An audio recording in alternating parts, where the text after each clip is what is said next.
Hi hello ನಮಸ್ತೆ, ನಾನು ರಾಜು ಅಷ್ಟೇ. ನೀವು ನೋಡ್ತೀರಾ centre point Kannada YouTube channel. Doctor Rajkumar ಸ್ಮಾರಕಕ್ಕೆ ಸರ್ಕಾರ 2.5 ಎಕರೆ ಜಾಗ ಕೊಟ್ಟೇ ಇಲ್ಲ.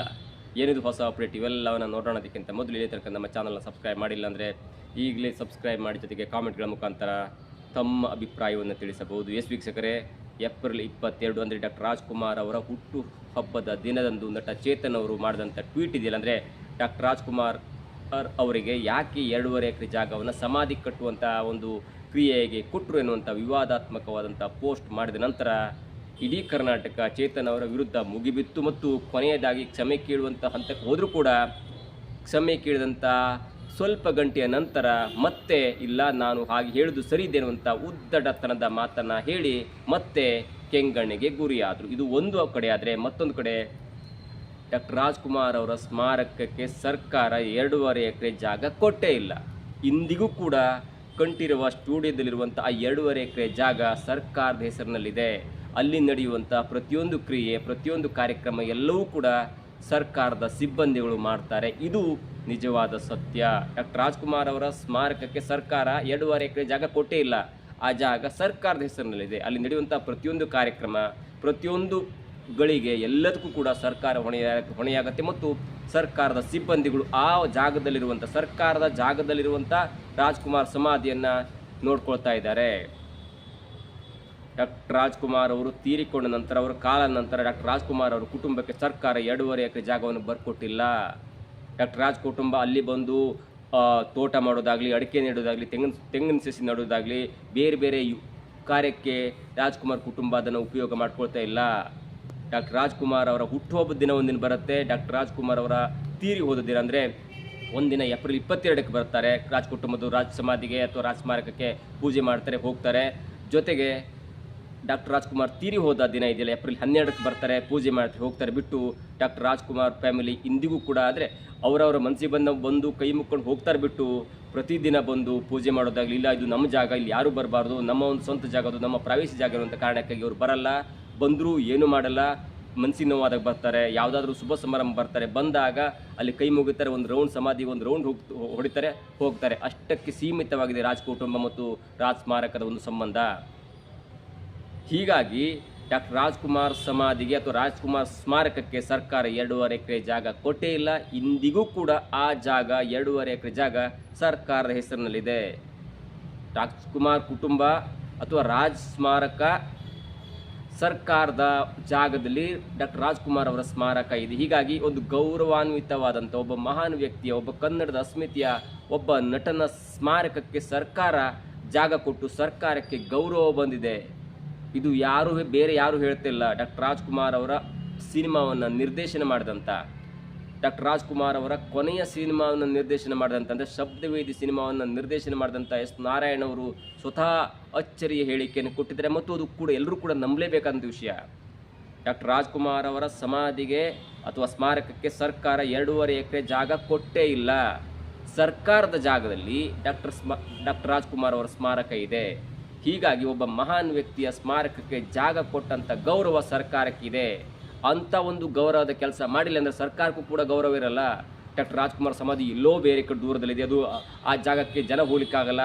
ಆ ಜಾಗಕ್ಕೆ ಹೋದ ನಂತರ ಅಲ್ಲಿ ಸಿಗುವಂಥ ನೆಮ್ಮದಿ ಸಿಗಲ್ಲ. ಹಾಗಾಗಿ ದೂರದಲ್ಲಿ ಎಲ್ಲೋ ಬೇಡ ಅನ್ನುವಂಥ ಕಾರಣಕ್ಕಾಗಿ ಹತ್ತಿರವಿರುವಂಥ ಬೆಂಗಳೂರಿಗೆ ಹತ್ತಿರವಿರುವಂಥವ್ರು, ಇಡೀ ಕರ್ನಾಟಕದ ಜನ ಬೆಂಗಳೂರಿಗೆ ಬರ್ತಾರಲ್ಲ, ಆಗ ಒಮ್ಮೆ ಡಾಕ್ಟರ್ ರಾಜ್ಕುಮಾರ್ ಸಮಾಧಿಗೆ ಭೇಟಿಯನ್ನು ಕೊಟ್ಟು ಅವರ ಬಗ್ಗೆ ಅಧ್ಯಯನ ಆಗಲಿ, ಅವರ ಬಗ್ಗೆ ಒಂದು ಮನವರಿಕೆ ಆಗಲಿ ಅನ್ನುವಂಥ ಕಾರಣಕ್ಕಾಗಿ ಸರ್ಕಾರ ಮುಂದಾಲೋಚನೆಯಿಂದ ಡಾಕ್ಟರ್ ರಾಜ್ಕುಮಾರ್ ಸ್ಮಾರಕವನ್ನು ಬೆಂಗಳೂರಿನ ಮಧ್ಯಭಾಗದಲ್ಲಿರುವಂಥ ಕಂಠೀರವ ಸ್ಟುಡಿಯೋದಲ್ಲಿ ಮಾಡಿಕೊಟ್ಟು ಜನರಿಗೆ ಹೆಲ್ಪ್ ಮಾಡಿದೆ. ಈ ಮುಖಾಂತರ ಸರ್ಕಾರಕ್ಕೆ ಗೌರವ ಬಂದಿದೆ.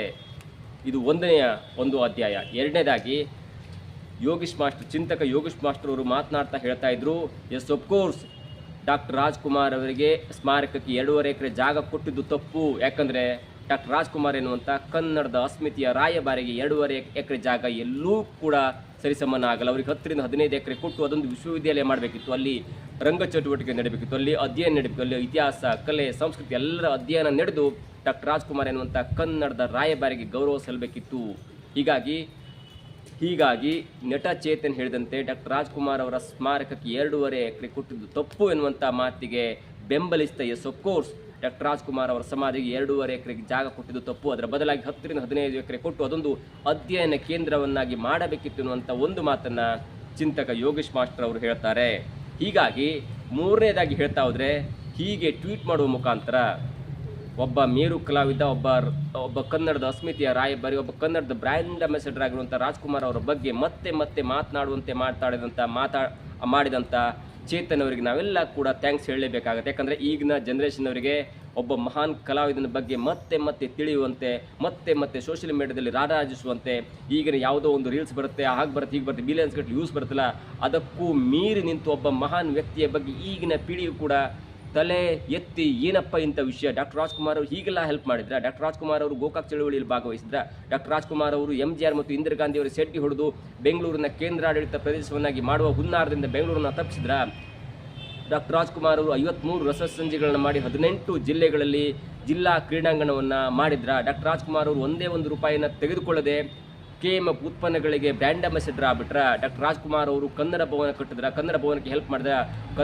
ದುಬೈ ಕನ್ನಡ ಭವನ ಆಗಿರ್ಬೋದು, ಮುಂಬೈ ಕನ್ನಡ ಭವನ ಆಗಿರ್ಬೋದು, ದೆಹಲಿ ಕನ್ನಡ ಭವನ ಆಗಿರ್ಬೋದು, ಇವೆಲ್ಲಕ್ಕೂ ಕೂಡ ರಸಸಂಜೆಯ ಕಾರ್ಯಕ್ರಮದಿಂದ ಹಣವನ್ನು ಒದಗಿಸಿಕೊಟ್ರ. ಅವೆಲ್ಲ ಕೆಲಸವನ್ನು ಮಾಡಿದ್ರು. ಇವೆಲ್ಲ ಕೂಡ ಇದೀಗ ಮತ್ತೆ ಜನರ ಮುಂದೆ ತೆರೆದಿಡ್ತಾ ಇದ್ದು ಯಾವ ಕಾರಣಕ್ಕಂದ್ರೆ ಅದು ನಟ ಚೇತನ್ ಅವರು ಮಾಡಿದಂಥ ಒಂದು ಟ್ವೀಟ್ಗೆ. ಹೀಗಾಗಿ ಕೊನೆಯದಾಗಿ ಅದು ಪ್ಲಸ್ಸು ಮೈನಸ್ಸು ಎಲ್ಲದಕ್ಕಿಂತ ಹೆಚ್ಚಾಗಿ ಇಂಥ ಒಂದು ಟ್ವೀಟನ್ನು ಮಾಡಿ ಮತ್ತೆ ಡಾಕ್ಟರ್ ರಾಜ್ಕುಮಾರ್ ಅವರನ್ನ ನೆನೆಯುವಂತೆ ಮಾಡಿದಂಥ ಚೇತನ್ ಅವರಿಗೆ ಒಂದು ಥ್ಯಾಂಕ್ಸನ್ನು ಹೇಳಲೇಬೇಕಾಗತ್ತೆ. ಅದು ಪಾಸಿಟಿವ್ ಆಗಿ ಮಾಡಿದ್ರು, ನೆಗೆಟಿವ್ ಆಗಿ ಮಾಡಿದ್ರು. ಹೀಗಾಗಿ ಇಂಥ ಒಂದು ಟ್ವೀಟ್ ಮಾಡಿ ಜನರ ಮುಂದೆ ಮತ್ತೆ ಡಾಕ್ಟರ್ ರಾಜ್ಕುಮಾರ್ ಅವರು ರಾಜನಂತೆ ಮೆರೆಯುವಂತೆ ಮಾಡಿದಂಥ ಚೇತನ್ ಅವರಿಗೆ ಒಂದು ಥ್ಯಾಂಕ್ಸ್ ಹೇಳಬೇಕಾಗುತ್ತೆ. ಹೀಗೆ ಒಟ್ಟಾರೆಯಾಗಿ ಡಾಕ್ಟರ್ ರಾಜ್ಕುಮಾರ್ ಸ್ಮಾರಕಕ್ಕೆ ಸರ್ಕಾರ 2.5 ಎಕರೆ ಜಾಗ ಕೊಟ್ಟೇ ಇಲ್ಲ. ಸರ್ಕಾರದ ಜಾಗದಲ್ಲಿ ಡಾಕ್ಟರ್ ರಾಜ್ಕುಮಾರ್ ಅವರ ಸ್ಮಾರಕ ಇದೆ. ಹೀಗಾಗಿ ಡಾಕ್ಟರ್ ರಾಜ್ಕುಮಾರ್ ಸ್ಮಾರಕವನ್ನು ಸರ್ಕಾರದ ಜಾಗದಲ್ಲಿ ಮಾಡುವಂತೆ ಪರ್ಮಿಷನ್ ಕೊಟ್ಟಂಥ ಸರ್ಕಾರಕ್ಕೆ ಒಂದು ಗೌರವ ಸಲ್ಲತ್ತೆ. ಯಾಕಂದರೆ ಮಹಾನ್ ವ್ಯಕ್ತಿಯ ಸ್ಮಾರಕವನ್ನು ಸರ್ಕಾರ ಮಾಡಲಿಲ್ಲ ಎನ್ನುವಂಥ ಅಪಖ್ಯಾತಿಯಿಂದ ಬಚಾವಾಗಿದ್ದೀಗ ಸರ್ಕಾರಕ್ಕೂ ಕೂಡ ಗೌರವ ಬಂದಿದೆ. ಹಾಗಾಗಿ ನಟ ಚೇತನ್ ಅವರಿಗೆ ನಾವೆಲ್ಲ ಸೇರಿ ಒಂದು ಥ್ಯಾಂಕ್ಸ್ ಹೇಳಲೇಬೇಕಾಗುತ್ತೆ. ಇದಾಗುತ್ತೆ ಇವತ್ತಿನ ವಿಶೇಷ. ನೋಡ್ತಾ ಇರಿ centre point Kannada YouTube channel.